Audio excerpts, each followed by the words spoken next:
Hello everyone, welcome to the channel The Study Box.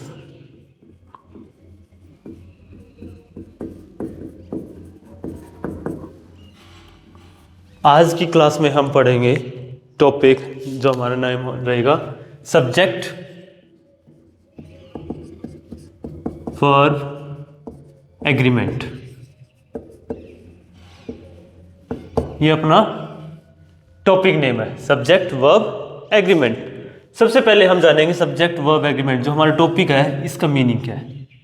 देखो, जो subject और verb, कोई भी एक सेंटेंस होता है, उस सेंटेंस का स्ट्रक्चर क्या होता है? Subject, verb and object. ये तीन चीजें तो होती है। तो जो सब्जेक्ट है और जो वर्ब है, इन दोनों का रिलेशंस क्या होगा, इन दोनों के बीच एग्रीमेंट्स क्या होंगे। अगर सब्जेक्ट सिंगुलर है तो हेल्पिंग वर्ब सिंगुलर होगी या प्लूरल होगी, सब्जेक्ट प्लूरल है तो हेल्पिंग वर्ब सिंगुलर होगी या प्लूरल होगी। वो पॉइंट्स आज हम इस टॉपिक पर क्लियर करेंगे।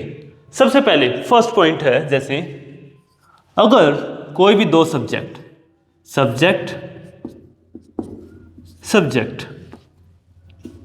अगर कोई भी दो सब्जेक्ट, ये कुछ वर्ड्स हैं, इनसे कनेक्ट है along with, together with,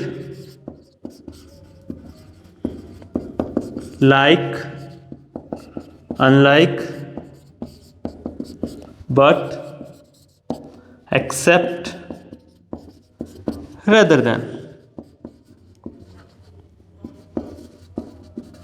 अगर कोई भी दो subject along with, together with, like, unlike, but, except, rather than, इनसे कनेक्ट है, तो जो हमारी हेल्पिंग वर्ब होगी वो होगी हमारी according to first subject. According to first subject क्या मतलब हुआ? जैसे अगर फर्स्ट सब्जेक्ट हमारा सिंगुलर होगा तो हमारी हेल्पिंग वर्ब सिंगुलर होगी। अगर फर्स्ट सब्जेक्ट हमारा प्लूरल होगा तो हेल्पिंग वर्ब भी हमारी प्लूरल होगी। जैसे कि एक एग्जांपल देखते हैं। The minister along with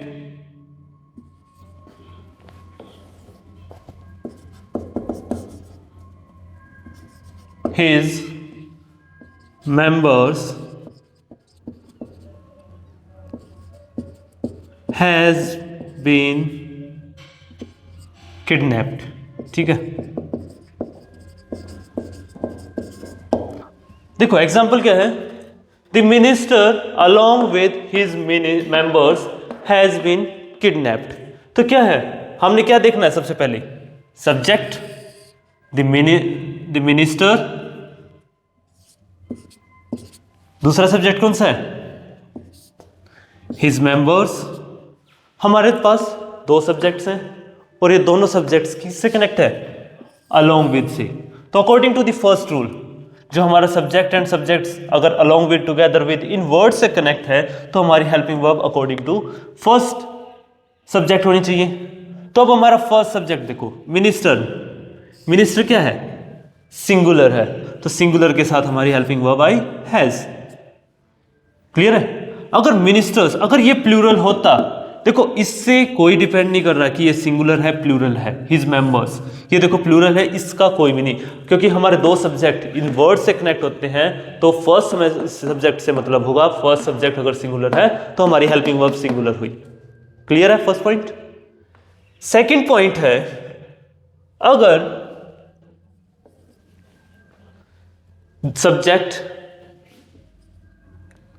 and subject, ठीक है, हमारे पास दो सब्जेक्ट है, दो सब्जेक्ट में अगर ये नीदर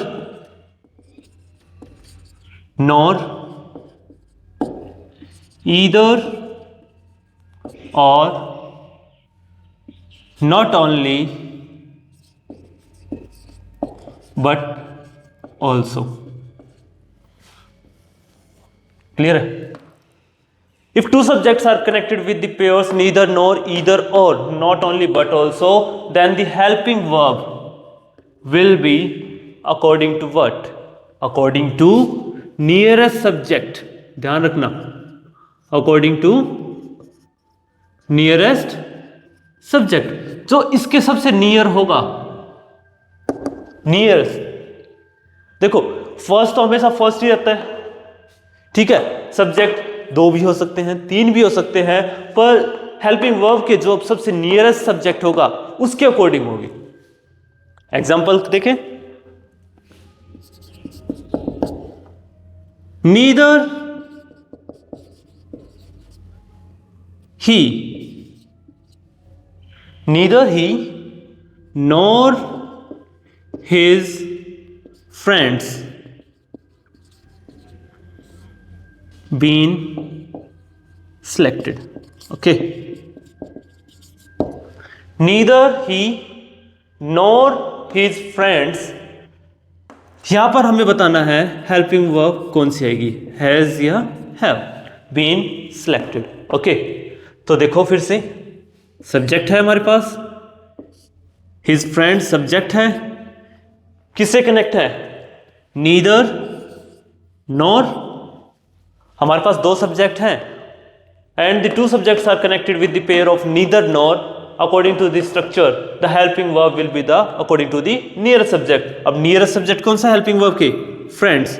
friends singular है plural है, plural है, तो plural होगा तो helping verb क्या होगी, have.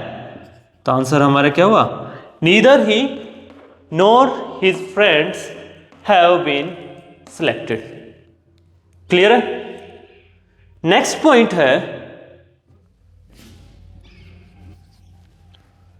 दो सब्जेक्ट है हमारे पास, सब्जेक्ट सब्जेक्ट, ओके, और दोनों सब्जेक्ट हमारे एंड से कनेक्ट हैं। If two subjects are connected with the and, then the helping verb will be क्या होगी, प्लूरल। ठीक है, इसी में एक केस हो रहा है, एंड से कनेक्ट है। अगर हमारे दो सब्जेक्ट एंड से ही कनेक्ट हैं, और वो जो एक फ्रेजल वर्ब्स में एक स्ट्रक्चर होता है सब्जेक्ट एंड सब्जेक्ट से, ठीक है, और वो फ्रेजल वर्ब है, अगर ये फ्रेजल वर्ब है, अगर ये फ्रेजल वर्ब है तो हेल्पिंग वर्ब होगी सिंगुलर। क्या होगी, सिंगुलर। ठीक है, अगर हमारे दो सब्जेक्ट्स हैं, एक सब्जेक्ट दूसरा सब्जेक्ट, और अगर दोनों एंड से कनेक्ट हैं, तो एंड से कनेक्ट हैं, अगर both are independent to each other, then the helping verb will be the plural. पर अगर दोनों डिपेंडेंट हैं, मतलब एक तरह से वो दोनों मिलके एक फ्रेजल वर्ब बना रहे हैं, तो हमारी हेल्पिंग वर्ब होगी सिंगुलर। एग्जांपल देखेंगे, जैसे कि एक एग्जांपल है bread and butter. Bread and butter एक फ्रेजल वर्ब भी है, और ब्रेड एंड बटर दोनों चीजें अलग भी हैं। तो पहले इस वाले से, जैसे कि मैंने कहा ब्रेड एंड बटर, क्लियर है। जो ब्रेड एंड बटर इज या आर, आपको बताना है available in shop. Okay, bread and butter is या आर अवेलेबल इन शॉप, या फिर कैंटीन लिख सकते हो, जैसे अपनी कॉलेज कैंटीन है। क्लियर है। तो ब्रेड एंड बटर क्या हुआ, ब्रेड अलग है बटर अलग है, कैसे, क्योंकि ये दोनों शॉप या कैंटीन में दोनों चीजें अलग अलग है, कोई फ्रेजल वर्ब नहीं बना रही है।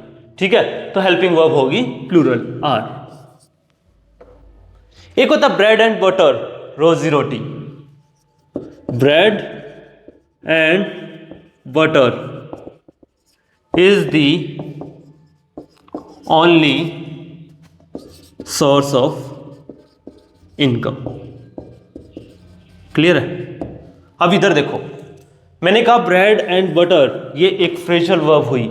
इसका मतलब है कि जो अपने काम करने की दिनचर्या में जो हम काम करते हैं, रोजी रोटी, ये एक फ्रेजल वर्ब बना रही है। तो क्या होगा, हेल्पिंग वर्ब हमारी according to the structure singular होगी। Is it clear?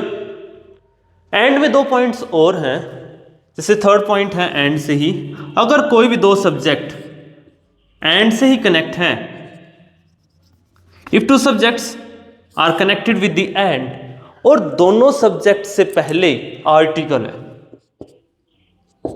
ठीक है, ये हमारे एंड से कनेक्ट है, एक सब्जेक्ट दूसरा सब्जेक्ट, और इन दोनों सब्जेक्ट से पहले आर्टिकल है, ए एन डी,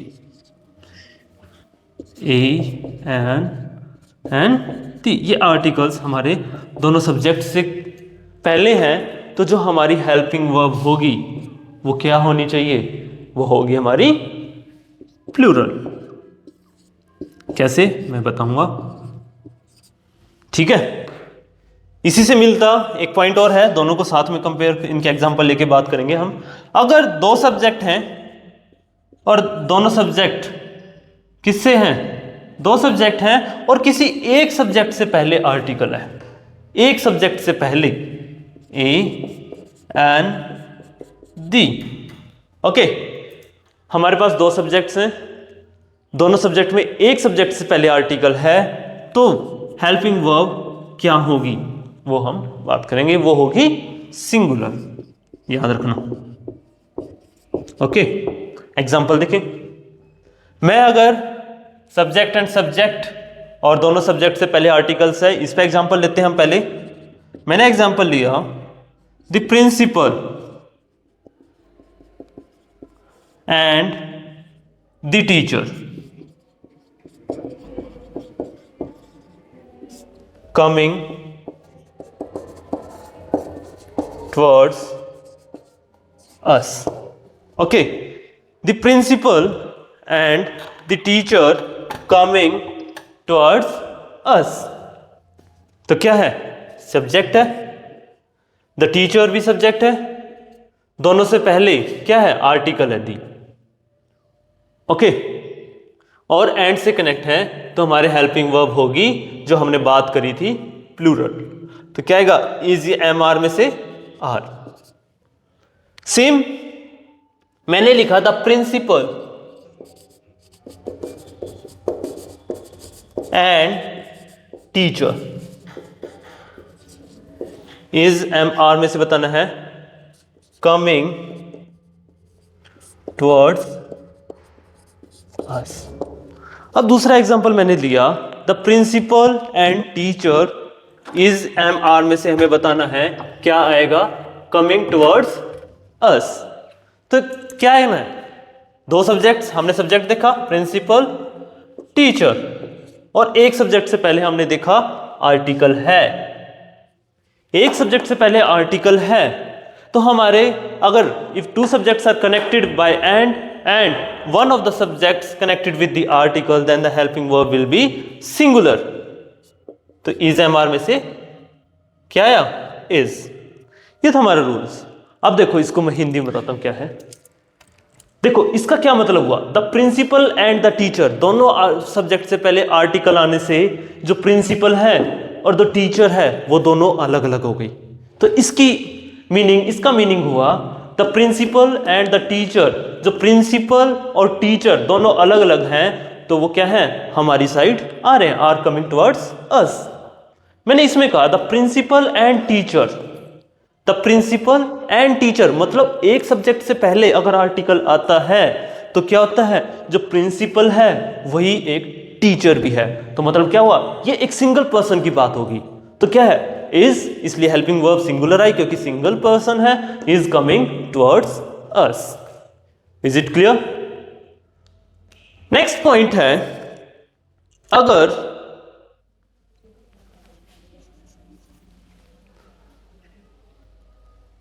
ठीक है, इसको इधर लिख देते हैं हम रफ करके, ओके।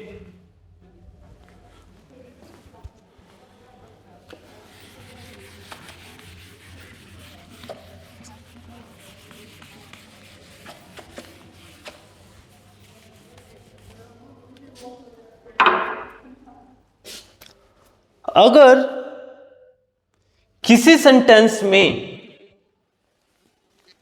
3 पॉइंट्स हो गए, 4th पॉइंट, अगर किसी सेंटेंस में each, every, one, someone, body, nobody, anybody, somebody, anyone. Okay, up to the most, जैसे कि मोस्ट, ईच हो गया, जो भी वर्ड्स हैं बाकी जो बच गए, अगर ईच, एवरी वन, समवन, बड़ी, समबडी, नोबडी, मोस्ट, ईदर, सिर्फ ईदर, नीदर, ओके देखो वो पेयर थे ईदर और नीदर नॉर, अगर ये पेयर है, पर इधर सिर्फ ईदर नीदर, अगर इनसे कोई भी सेंटेंस में अगर ये वर्ड्स आते हैं तो ध्यान रखना जो हमारा सब्जेक्ट होगा वो भी सिंगुलर रहेगा और जो हमारी हेल्पिंग वर्ब रहेगी वो भी सिंगुलर रहेगी। ओके अगर each, every one, someone, body, somebody, nobody, anybody, most, either, neither और, ठीक है, अगर इनसे कोई भी अगर सब्जेक्ट कनेक्ट है या किसी भी सेंटेंस में ये वर्ड्स हैं तो याद रखना सब्जेक्ट और हेल्पिंग वर्ब हमारी दोनों सिंगुलर रहेगी। क्लियर है? नेक्स्ट पॉइंट है, जो ये वर्ड्स थे each, every, one, someone, nobody, somebody, anyone, up to this जो भी है, most, neither,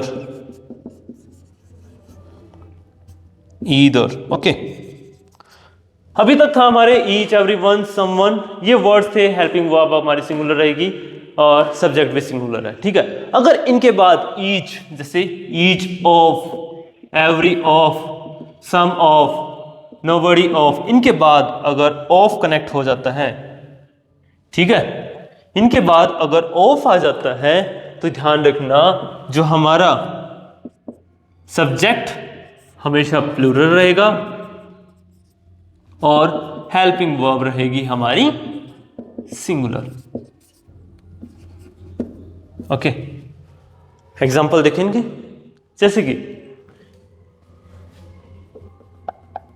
मैं बात करूं फोर्थ पॉइंट वाले केस की,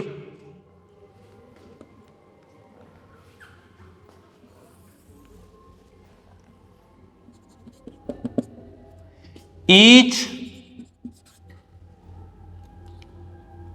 person has या have been selected। ओके तो हमने क्या देखा, each सब्जेक्ट देखा हमने पहले और वो किससे कनेक्ट है, each वर्ड से। तो हमने क्या देखना है, अगर ईच से कनेक्ट है, ईच इन वर्ड से, तो हमारा सब्जेक्ट भी क्या है, सिंगुलर होना चाहिए, तो हेल्पिंग वर्ब भी क्या होगी, सिंगुलर होगी। तो हमारा क्या आ जाएगा answer, has been selected. Each person has been selected. Okay दूसरा पॉइंट था,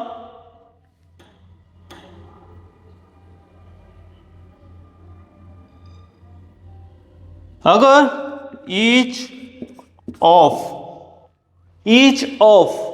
तो हमारा क्या होना चाहिए, हेल्पिंग वर्ब, ये सब्जेक्ट भी प्लूरल होता है, हेल्पिंग वर्ब सिंगुलर रहेगी। तो क्या एग्जांपल बनेगा इसका, each of us has been selected. Okay each of से कनेक्ट है, हमारा सब्जेक्ट क्या हुआ, प्लूरल, और हेल्पिंग वर्ब रहेगी हमेशा, याद रखना, singular. Okay has been selected.